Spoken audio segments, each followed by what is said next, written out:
Hi guys, today I'm going to share a project with you that I've done for my homeschool room. It's this wooden frame and I have, oh, here we go.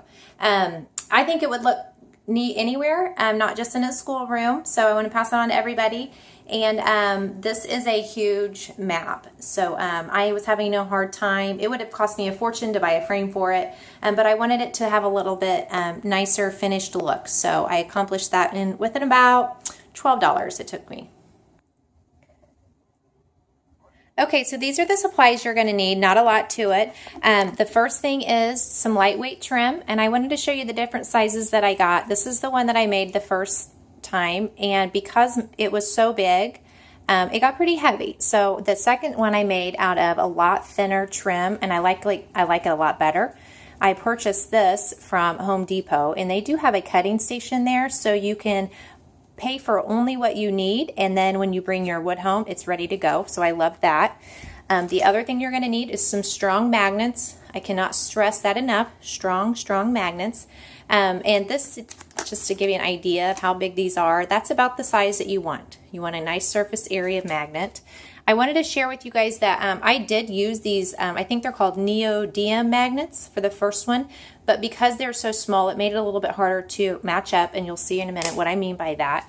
And then the other thing you'll need is just some string, and I chose the hemp, but you could certainly make it super fun and use different colored paracord or whatever you want. Okay, so there isn't a lot to this project, but I just want to give you guys some tips on so you can make sure that everything works out good for yours. Like I said, good surface area magnet, and when you're hot gluing it on, that's how I put mine on. Make sure that this is a North Pole side and this is a South Pole. That way they will connect like that. And I just kind of winged it. This was about, I think, 43 inches long. The map itself is 40. So I made mine about 1.5 inches extra on each side. I just thought that's the look that I was trying to achieve. Now, if you wanted, you could stain the board for a little bit richer look, depending on, if you wanted to put it in a different room. And then you just tie the string on one of the boards, and whether you want to hide that or you want to show that off, depending on if you want to put that on the front or the back of the map. And then I will show you in just a sec.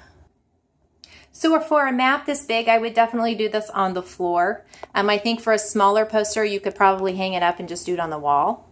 But for a big poster, and basically all you do is just kind of plop your map on there, and then you put the other one on, and they'll just click together. And that's all you got. And then you got to just straighten it out a little bit.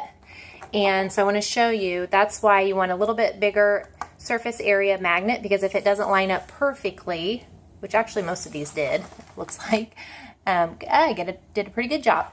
But if they don't match up perfectly, if they're a little bit bigger magnet, then they're still going to grab that on one of the sides. So there you go, guys. Super easy. Like I said, this was a big one, so it took about, I would say, $12. But if you're doing a smaller poster, which I plan on making some smaller ones, it certainly could be a lot cheaper than that. And look, that's crooked, but it just slides. So anyway, thank you guys so much for watching, and I'll see you tomorrow.